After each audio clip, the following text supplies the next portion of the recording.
지난주에 이어서 동일한 본문으로 계속 이어나가고자 합니다. 이미 우리 사회의 일반적 문화가 되어버린 언택트가 코로나19로 인해 새로운 것처럼 이 환경을 아주 새로운 것처럼 생각을 했지만 사실 새로운 환경이 아니라는 것을 우리가 지난주에 같이 이야기를 나눴었죠. 왜냐하면 이미 인터넷이라는 가상의 공간이 예전부터 활발하게 활용이 되면서 우리의 일상생활을 조금씩 자신만의 페이지에 공유하고 나눠왔기 때문에 그렇습니다. 개인의 일상생활을 가상의 공간에서 나누기 시작한 것, 아마 제 생각에는 여기서부터가 아닐까 싶어요. 싸이월드. 물론 개인의 홈페이지, 개인 카페, 블로그도 있었겠지만 소소한 일상의 재미를 나누는 것을 더 중점적으로 본다고 한다면 이 싸이월드가 제일 먼저가 아닐까 싶습니다. 아마 다들 싸이월드 다 해봤을 것 같아요. 회원가입해서 미니 홈페이지 들어가면 음악도 내가 원하는 음악을 설정해서 BGM을 설정하고 다이어리나 사진이나 그 외에 등등등 많은, 그리고 마지막에 또 파도 타기까지 우리 일촌 친구를 가서 방명록을 남겨놓기도 하고 여러 가지를 많이 했을 텐데, 싸이월드 미니 홈피를 하면서 BGM 1위가 어떤 곡인지 아세요? 네? Why? 프리스타일? 네. 제가 찾아본 바로는 시아의 사랑의 인사라고 하더라고요. 네. 물론 이제 시기에 따라서 좀 달라지겠지만 거의 비슷하게 시아 프리스타일 이런 그 90년대 중반, 그 2000년대 초반에 그 음악들이 아마 주가 되지 않았을까 싶습니다. 방명록도 보면 참 여러 가지 내용들이 많이 있어요. 그냥 인사로 안녕, 나도 안녕 하는 그런 방명록부터 시작해서 정말 쭉 읽어나가는 긴 글까지 여러 가지가 참 많이 있습니다. 그런데 이런 거 아세요? 이렇게 개인의 페이지가 하나씩 등장할 때마다 혼란의 파도가 넘실거렸다라는 건 말입니다. 싸이월드가 시작되니까요. 네이트온이 나타나고요. 네이트온이 나타나니까 또 뭐가 있었죠? 버디버디요. 버디버디 있었고요. 그 외에 하두리라는 이제 개인 영상 사진 찍는 그런 어플도 있었고요. 계속 쭉쭉쭉 발전하면서 지금에 이뤄서는 SNS, 이제 소셜 네트워크라고 얘기를 하죠. 트위터, 픽슬러, 페이스북 그 등등 여러 가지가 많이 나타났죠. 근데 이런 게 등장할 때마다 다들 막 혼란스러워했다는 거예요. 서로 자신들이 만든 페이지가 더 안전하고 활용성이 높다고 하면서 타 회사의 페이지를 깎아내리거나 우리 게 더 좋다고 선전하거나 여러 가지 이야기가 있었죠. 근데 아무리 깎아내리고 이슈를 보낸다 하더라도 많은 이들이 사용하는 페이지는 분명 다른 점이 있다는 겁니다. 싸이월드가 수많은 사람들이 100만 가까이 있는 사람들이 사용했던 이유는 분명 있다는 거죠. 그것은 폭풍을 뚫어버렸다는 거예요. 어려운 상황, 서로 만나지 못하더라도 그 미니 홈페이지 안에서 사진과 짧은 영상, 클립 영상을 통해서 관계를 계속 유지해 나갔다는 거죠. 바라보지 못하는, 관계를 만들어 나가지 못하는 그런 상황에서도 그것을 뚫어버렸기 때문에 많은 이들이 이것을 활용하면서 사용했다는 것입니다. 그래요. 폭풍을 뚫어버리는 것. 폭풍을 뚫어버리는 것은 가상과 현실의 차이를 줄여서 마치 가상이 현실처럼, 그리고 현실이 가상처럼 공유하도록 만든 것입니다. 다시 말하면요. 현실을 초월해서 만든 여러 가지의 그 여러 세계를 인정하고 서로 공유하는 메타버스의 세계를 더욱더 활용해야지만 이제는 그 폭풍을 뚫어버릴 수가 있다라는 것이죠. 우리가 코로나19로 인해 가지고 교육계나 기업이나 가장 많이 활용하고 있는 프로그램이 어떤 건지 아세요? 우리도 지금 사용하고 있어요. 바로 줌이에요. 그리고 학교에서는 구글 클래스를 또 많이 이용을 해요. 양대산맥이죠. 온라인 학습의 양대산맥. 참으로 이 두 프로그램이 없었더라고 하면 어떻게 수업이 이루어졌고 어떻게 또 회사가 운영되어졌고 어떻게 또 교육이 운영됐을지 모릅니다. 뿐만 아닙니다. 종교계에서도 이 줌과 구글 클래스 정말 잘 이용을 하고 있어요. 이런 것들이 없었더라면 비대면 시대에 이 언택트 시대에 교회가 유지하기에는 정말 어려웠을 거다라고 생각이 듭니다. 근데 이 언택트 장점도 있지만 단점도 있어요. 어떤 단점이 있을까요? 한 대학에서 조사를 했다고 합니다. 실질적으로 대면을 해서 같이 일을 하고 수업을 듣는 것보다 작은 화면에서 수업을 하고 회사에 회의를 하는 게 더욱더 피곤하더라. 피곤이 더 늘어나고 스트레스가 더 쌓이더라. 이유는 무엇일까요? 네? 전자파? 전자파는 누구나 다 하고 있겠죠? 카메라에 가까이 자신의 얼굴을 들이밀고 있으니까 타인이 너무 부담스러워한다는 거예요. 그걸로 인해서 너무 피곤하다라는 거죠. 그래서 줌이나 구글 클래스 이용할 때 또는 화상을 이용할 때는 그 대학에서 조사한 대학에서 이렇게 얘기를 합니다. 얼굴을 가까이 들이밀지 말고 자신의 상반신까지 나올 수 있도록 카메라하고 거리를 둬라. 그리고 거리를 둔 상태에서 주변의 사물을 인지할 수 있도록 타인에게도 배려를 해줘라. 그러면 스트레스와 피곤이 감소할 거다. 그런데 정말 그렇다고 하더라고요. 그래서 저도 카메라하고 얼굴하고 좀 멀리 떨어져 있습니다. 왜요? 보는 사람이 좀 부담스러워할 수도 있으니깐요. 혹시 여러분들 이 영화를 알고 계세요? 2009년에 제임스 카메론이 개봉한 만든 영화예요. 바로 아바타. 혹시 보신 분 계시나요? 아바타 봤다. 네, 이 내용 기억하고 계신 분 계시나요? 네, 맞아요. 시신경에 연결해 가지고 가상의 세상으로 들어가는 거죠. 근데 이 영화를요, 처음 보면요. 남자 주인공의 형이 있어요. 이 형이 음 아바타라는 것을 만들게 되는데 불의한 사고로 죽자 그의 동생이 반신불수가 된 동생이 여기에 참여하게 됩니다. 어떻게 참여하게 되냐면 이 실험에 참여를 하면 큰 돈을 줄 테니까 해라. 그리고 너도 반신불수가 아니라 하반신마비가 된 거를 고칠 수 있지 않겠냐. 그 이야기 솔깃해서 아바타라는 그 실험에 참여를 합니다. 근데 이 영화가 개봉하면서 전 세계에서 이 영화에 대한 호평이 쏟아집니다. 호불호가 엄청 많이 갈렸어요. 우리가 잘 알고 있는 제임스 카메론 어떤 영화를 만들었을까요?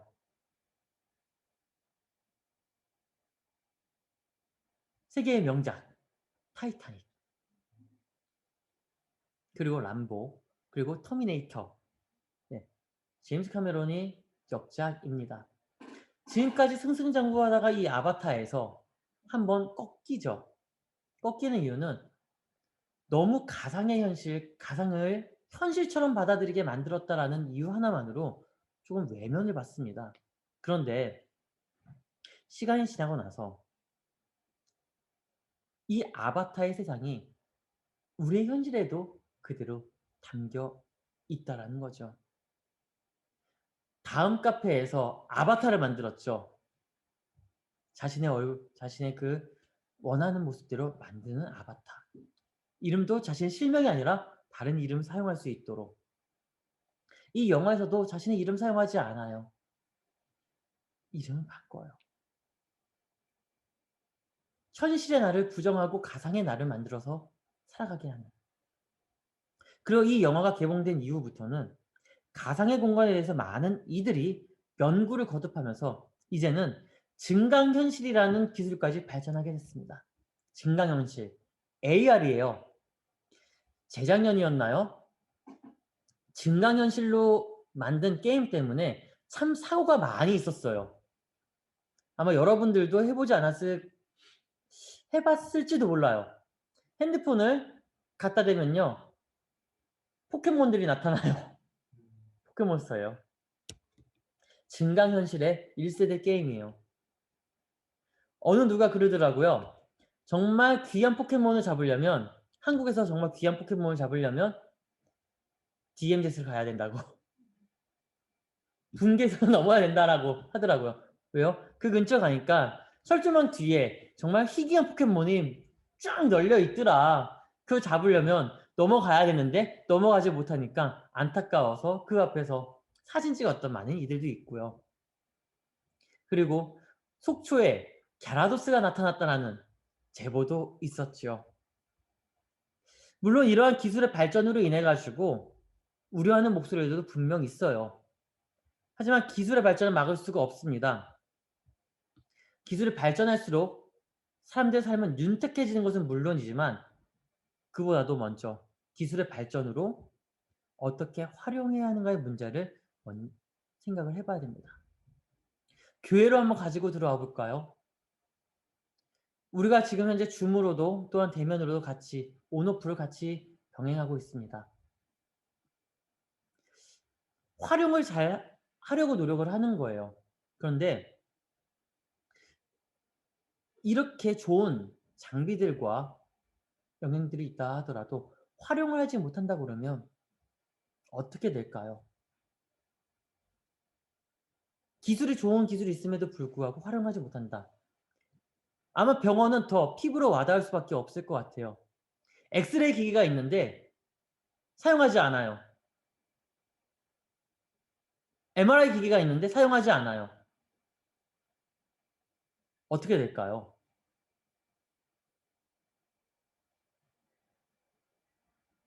치위생사로 이제 근무하고 있는 우리 선생님들이 있는데 병원에서 투자를 하지 않으면 어떻게 될까요? 엄청 힘들죠. 수천억에 대한 기계라고 할지라도 가지고 들어와야지만 더 정확한 진단을 할 수가 있어요. 기술이 발전하면 발전할수록 무병장수한다고 그러죠. 그리고 기술이 발전할수록 편안한 그리고 윤택한 삶을 살 수 있다고 합니다. 근데 그것만이 아니라 이거를 어떻게 활용하느냐가 더 중요한 거예요. 교회도 마찬가지입니다. 교회가 코로나 시기에 좋은 기술을 가지고 좋은 장비도 갖고 있는데 활용을 하지를 못한다 그러면 수천억 아니 수억, 수천억 대의 건물을 짓고 좋은 기기를 다 들여놨지만 정작 대면 예배만을 고수한다 그러면 그 교회는 정말로 미래지향적인 교회로 발전할 수 있을까요? 세상은 이렇게 변해가고 많은 이들은 디지털화되고 디지털 미디어를 원하고 있는데 이걸 또한 병행하고자 이야기를 하는데 굳이 대면만 유지한다 그러면 참으로 어려울 수밖에 없습니다. 메타버스의 이 세계에서는 어떻게 활용하는가가 가장 중점이라는 거죠. 우리는 코로나19라는 광풍을 만났어요. 이렇게 커다란 광풍에서 각자 개인의 광풍도 존재합니다. 다시 말하면 사회적인 광풍을 맞이하게 되면 저절로 따라오는 작은 광풍도 있다라는 거죠. 코로나19로 인해서 많은 자영업자들이 힘들어하고 있습니다. 문을 닫았습니다. 가게 문을 닫고 폐업 신고를 많이 합니다. 그런데 이들이 코로나19라는 광풍을 대비하지 못해서 순식간에 다 폐업 신고를 한 걸까요? 코로나19라는 이 바이러스가 올 줄 미리 알고 폐업 신고를 한 걸까요? 아닐 거예요. 우리는 항상 전 세계가 언제나 광풍이 몰려왔을 때마다 이겨냈고 넘어왔기 때문에 이 상황도 금방 이겨낼 줄 알고 버티다가 버티다 보니까 안 돼서 폐업 신고를 한 거죠. 본인도 세계도 국가도 개인도 생각하지도 못했던 일이 갑작스럽게 여기서 저기서 거기서 막 터지다 보니 그러한 겁니다. 그렇다고 자영업자들을 욕할 수 있는 상황도 아닙니다. 그런데 그런 많은 자영업자들 사이에서도 이러한 광풍을 이겨내는 사람들도 많이 있어요. 어떻게 이겨내는지 아세요? 그것은 현실을 인정하고 변화하는 환경을 자신의 삶으로 받아들일 때에 광풍을 뚫고 지나가는 거예요. 물론 그 광풍이 아직 다 지나가지는 않았죠. 광풍 속에서 우리는 아직도 살아가고 있어요. 대다수의 자영업자들은 현장 판매를 원칙으로 해요. 현금이나 카드로 물하면서 원칙으로 하죠. 그런데 이제는 인터넷이라는 가상의 공간으로 자리를 옮겨서 마케팅도 하고 단골 고객 손님의 손품을 도움받아 새로운 마켓을 열어가고 있습니다. 그래서 새로운 자영업자의 그 시대가 또 열리고도 있죠. 이거 아세요? 자동차가 매장에서만 판매하고 있는 것이 아니라 네이버에서도 판매하고 있다는 거예요. 네이버 마켓에서도 판매하고 있다는 거 아세요? 작년 말쯤에요. 프랑스 푸조에서 네이버하고 협업으로 푸조 SV3008을 판매하겠다고 올려놨습니다. 계약금 일부에 그리고 할인 적용해가지고 판매하겠다고 불티나게 다들 계약금을 걸어놓고 구입을 했다고 해요. 뿐만 아니에요. 자동차뿐만 아니라 다른 기기들도 다 코로나19로 인해서 매장에 가서 직접 구입하는 것이 아니라 사이트에서 구입을 한다는 거죠. 핸드폰도 마찬가지예요. 아이폰은 이미 애플 홈페이지에서 구입할 수 있게 해놨죠. 그와 더불어서 통신사에서도 어떤 서비스를 제공하느냐, 매장까지 가서 구입하기가 조금은 껄끄러우니까 당일 배송 시스템을 적용해가지고 홈페이지 내에서 자신의 그 신분증과 계약서를 올려놓으면 길면 5시간, 짧은 3시간 내에 내가 있는 장소로 개통해서 가지고 와준다는 거죠. 쿠팡이츠, 배달의 민족, 그리고 마켓컬리 등과 같은 이러한 것도 마찬가지입니다. 광풍을 마저 함께 가는 것을 택할 때 변화하는 삶을 받아들일 수가 있어요. 다시 말하면 공존의 시대에 어떠한 방식으로 딜레마를 줄여가는가에 대한 고민을 해야지만 마지막까지 살아남을 수 있다라는 거죠. 그냥 내가 가지고 있는 전통적인 것을 고수만 한다고 해가지고 살아남을 수 있는 시대가 아니라는 거예요.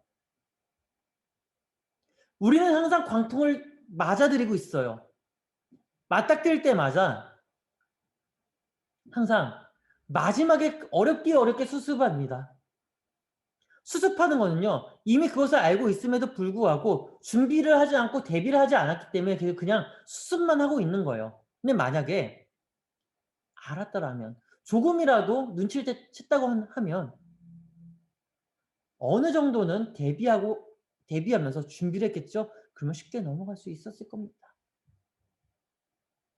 사도행전 27장 18절과 19절입니다. 같이 함께 읽을게요. 시작. 우리가 풍랑으로 심히 애쓰다가 이튿날 사공들이 짐을 바다에 풀어버리고 사흘째 되는 날에 배의 기구를 그들의 손으로 내버리니라. 지난주에 나눴던 내용을 연결해서 보면 이들이 어떤 광풍을 맞이했나요? 유라굴로라는 광풍을 맞이했습니다. 태풍이에요. 몰아쳐와요. 배가 흔들흔들거려서 손을 쓸 수가 없어요. 사공들이 뱃사람들이니까 얼마나 잘 알겠어요. 풍랑이 몰아쳐 와도 어떻게 하면 이길 수 있다는 건 알지만 이 풍랑은 아니었다는 거죠. 이 풍랑은 쉬운 풍랑이 아니었다는 거예요. 그래서 아무리 애를 쓰다가 그 다음날 사공들이 짐을 다 바다에 버려버리고 배에 있는 기구들을 버리기 시작해요. 그래야지만 살 수 있다는 것을 알게 된 거니까요. 근데 만약에 그 광풍을 보자마자 이 광풍은 우리가 손에 쓸 수 없을 것 같아. 그 안에 있던 것을 빨리 다 내버렸더라면 어떻게 상황이 바뀌었을까요? 아마 조금은 더 나아지지 않았을까요? 이 사도행전 27장 유라굴로 광풍에 대한 주제를 가지고 성경 만화를 그린 많은 이들이 있습니다. 네, 이 부분을 보면요. 사공들이 옷이 찢겨져 있고 배에 푯대들이 다 꺾여져 있고 난리가 아니에요. 그리고 나서 이 본문에는 없는 내용이지만 그 만화에서는 사공들이 이렇게 이야기를 합니다. 애초에 그 풍랑이 오고 있는 것을 보았을 때에 배에 있었던 것을 다 버렸더라면 우리가 이렇게까지 험난하게 마무리는 되지 않았을 텐데. 그러면서 배 끝에 있는 바울을 보면서 당신의 이야기를 들었으면 우리가 더 괜찮았을 텐데 미안하오 하면서 그 만화가 맞춰지게 돼요. 그렇습니다. 우리는 어떻게 하겠다고 내가 이겨보겠다라고 부딪히지만 정작 부딪혀봤자 넘어가지 못하고 쓰러진다는 거죠. 왜요? 왜 쓰러지는 걸까요?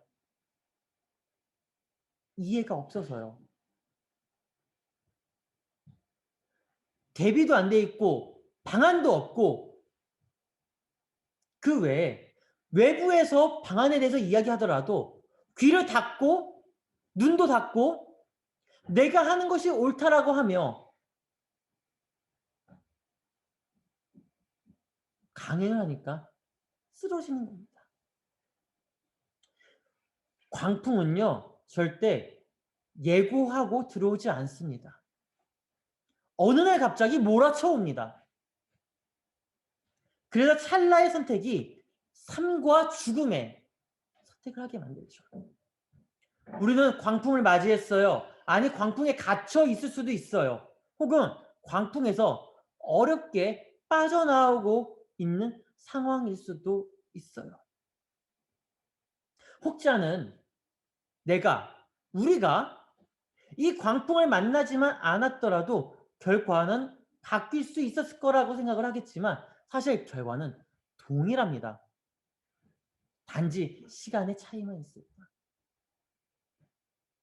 그 결과는 언젠가는 나타날 수밖에 없는 결과라는 것이죠. 코로나19가 아니었더라도 이 메타버스의 세계는요. 결국에는 우리가 맞이할 수밖에 없는 사회의 문화이며 사회의 세계이며 사회의 실상이라는 거예요. 가상의 현실, 버추얼 리얼리티를 이미 우리는 받아들일 수밖에 없다라는 거죠. 그런데 아직도 교회는요. 아직도 종교계는요. 아직도 내 것만을 지키고자 하는 단체들과 사람들은요. 주위에서 들려오는 이 소리들을 다 무시하고 터무니없게 여겨버린다는 거예요.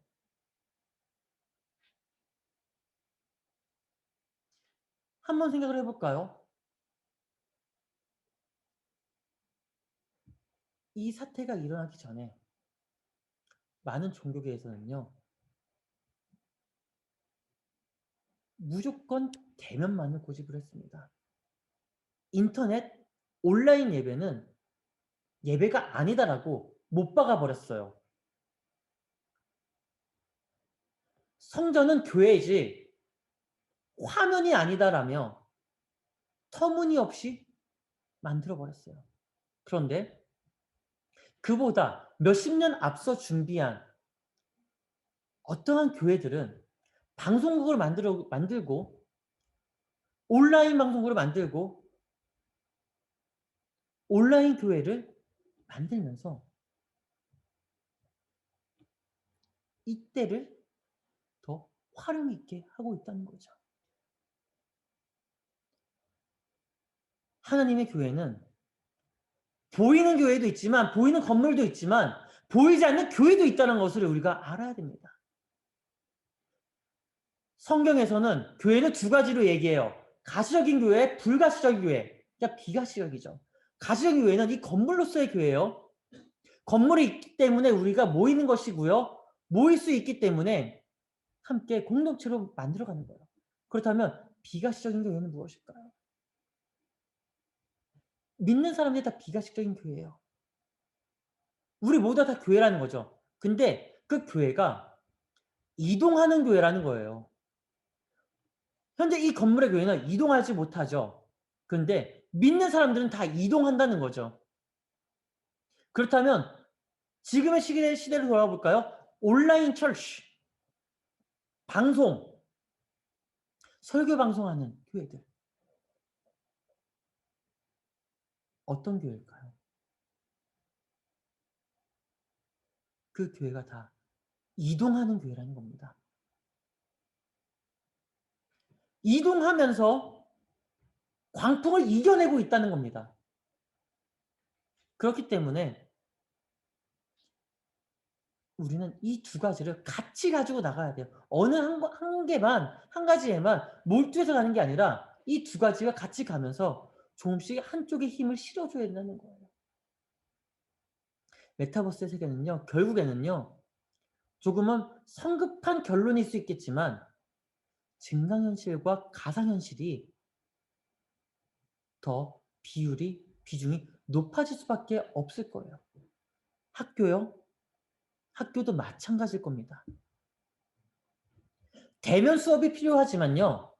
이제는 온라인으로 거의 다 전환되면서 유수한 테스트 온라인으로까지 다 하게 될 겁니다. 영어 시험 본 사람들 많이 잘 알 거예요. 토익, 토플, 탭스, IELTS 다 IBT로 합니다. 컴퓨터로 많이 해요. CBT라는 데는 거의 없어요. 면접이요? 코로나로 인해 가지고 대면 면접이 아니라 이제는 어떤 면접이요? 화상 면접을 하죠. 이젠 재택근무도 하게 돼요. 이미 하고 있지만. 무엇 때문에 그렇죠? 코로나 때문인가요? 아니요.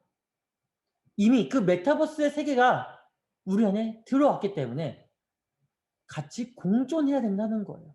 공존하지 못하면 그 어떠할 수 없다라는 거죠. 우리가 광풍을 만났다고 하더라도 그 격차를 줄이고자 한다면 광풍을 만난 것을 즐겨야 합니다. 즐긴다기보다 광풍에서 변화해야 할 우리의 삶의 변곡점을 찾아야 된다는 거죠. 조금은 어렵겠지만 즐길 수 있는 여유가 오늘 우리한테도 필요하다는 거예요. 1989년에 개봉한 영화 가운데 죽은 시인의 사회라는 영화가 있습니다. 아마 다들 한두 번 정도는 봤을 거예요. 선생님으로 나오는 로빈 윌리엄스가 학생들한테 이렇게 얘기하죠. 카르페 디엠, 오늘을 즐겨라. 삶을 비상하게 만들어라. 이 카르페 디엠이라는 단어로, 이 말로 우리가 그래, 새로운 힘을 가지고 나가야지. 좀 더 긍정적으로 살아가야지. 그렇게 마음 먹고 지냈을 겁니다. 그런데요. 이 카르페 디엠 전체적인 의미는요. 이런 의미예요. 그리스의 철학자가 이야기한 내용인데 미래를 알 수 없기 때문에 준비하라는 게 카르페 디엠이에요. 즐겨라. 즐길 수 있을 때 즐겨라가 아니라 미래를 알 수 없으니까 준비하라. 준비한 자에게 곧 행복이 올 것이다 라는 게 카르페 디엠이라는 거예요. 그래요. 우리는요. 준비가 항상 늦어요. 저도 좀 늦지만 모든 이들이 늦어요. 누군가 시작하는 것을 보고 아 이게 안전해. 안전한 것 같아 라고 생각되면 그때서야 시작을 합니다. 근데 그때는 이미 늦어요. 제가 항상 매번마다 이야기하는 것 중에 하나가 우리는 첫 차를 타야 되지 마지막 차를 타면 안 된다라고 얘기를 하죠. 근데 크리스찬은요 항상 마지막 차를 타요. 막차를 타고 앞으로 가려고 애를 써요. 근데 이미 막차 타면요 그 앞에 얼마나 많은 사람들이 있어요. 얼마나 짓밟고 올라가야 돼요. 그런데요 거꾸로 첫 차를 타면요 어떻게 되는지 아세요? 내가 처음에 실수를 한다고 해도 뒤에 있는 사람들이 그것을 받쳐줘요. 받쳐주니까 실수를 하더라도 이게 메워지면서 계속적으로 앞으로 전진하면서 나갈 수가 있는 거예요. 코로나19란 광풍이 왔죠. 근데 조만간요 또 다른 광풍이 올 거예요. 그게 어떤 광풍인지 아무도 알 수가 없어요. 근데 제가 왜 또 다른 광풍이 온다고 얘기를 하는 걸까요? 우리 삶은 항상 광풍의 삶이었으니까요. 이미 맞이하고 나서 수습하려고 하면 늦어요. 광풍이 왔을 때에 그것을 같이 타고 이동해야 합니다. 그래야지만 안전한 곳에 도달할 수가 있습니다. 광풍을 탄다고 해서 안전한 것은 아니지만 조금 더 안전하게 가고자 한다면 미래를 준비하고 그 미래를 보고 나갈 수 있는 시야가 있어야 된다는 거죠. 마지막으로 한 가지 이야기만 하고 마치려고 합니다. 광풍을 무서워하면 안 됩니다. 이제는 계속적으로 광풍이 몰아닥치면서 우리 모두를 정신없게 만들 겁니다. 코로나19가 몰아쳐 왔을 때에 1년 동안 우리가 마스크를 쓰고 거리를 유지하면서 생활했죠. 1차 유행, 2차 유행, 3차 유행이 지나 이제는 4차 유행을 준비하고 있습니다. 근데 그 4차 유행을 마무리 지으려면 올 광풍을 알아야 된다는 거죠. 백신 접종이 시작됐어요. 아스트라제네카 백신이 시작됐고 이제 곧 있으면 화이자, 얀센, 그 외에 존슨앤존슨까지 다 백신이 들어오게 될 겁니다. 국가의 목표는 올 11월까지 약 70% 이상이 전체 면역을 가지는 것이 목표라고 합니다. 우리가 그 목표점을 세워놓고 국가가 그 목표점을 세워놓고 같이 공유하며 이 광풍을 이겨내자고 하는데 한쪽에서는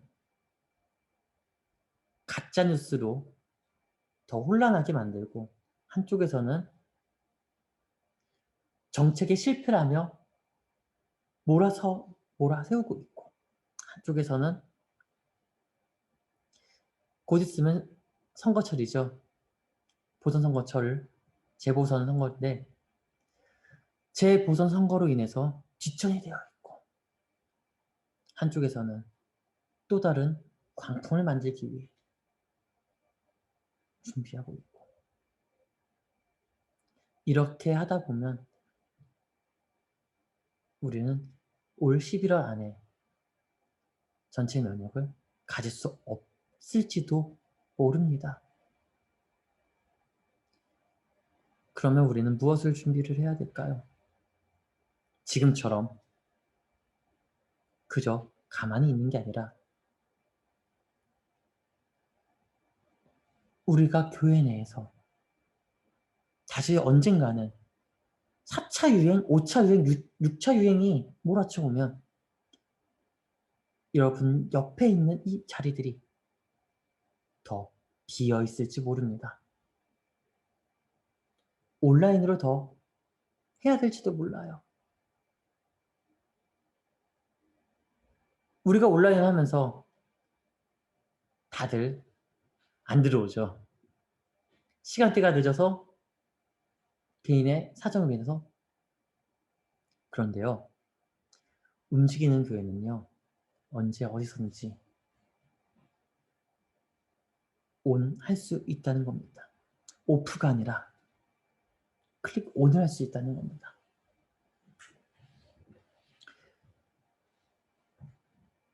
혼란의 파도에 빠져들면 더 이상 일어설 수 없을지도 몰라요. 그런데 그것이 실패라고 생각하면 안 됩니다. 실패해도 좋습니다. 성공은 한 번만 있는 것이 아니라 계속적인 실패 속에서 성공이 나타나기 때문에 그렇죠. 그리고 때로는 강경하게 나가야 한다는 이들의 소리를 귀 기울여서 들을 수 있어야 됩니다.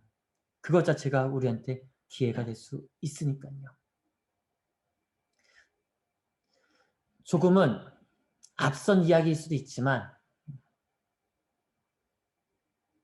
제가 마음으로 하나 생각하고 준비하고 있는 것이 있습니다. 온라인 교회예요. 개척한다는 거 아니에요. 개척 아니에요. 개척 아닙니다. 개척이 아니라 좀 더 컨텐츠 있는 온라인 교회를 하나 만들고 싶어요.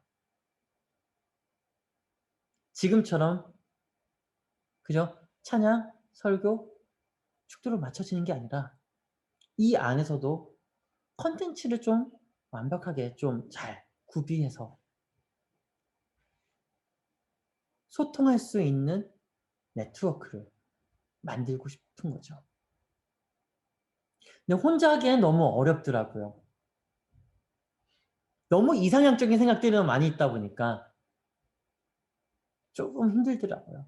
그래서 하나씩 하나씩 많은 것들을 보면서 준비하고 있지만 여러분들이 필요합니다. 함께하는 여러분들이 필요합니다.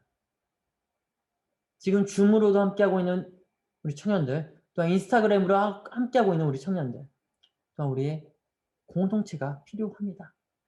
그래야 이 온라인 처치, 온라인 교회가 품동교회 안에 세워진다고 한다 보면 좀 더 미래지향적인 교회로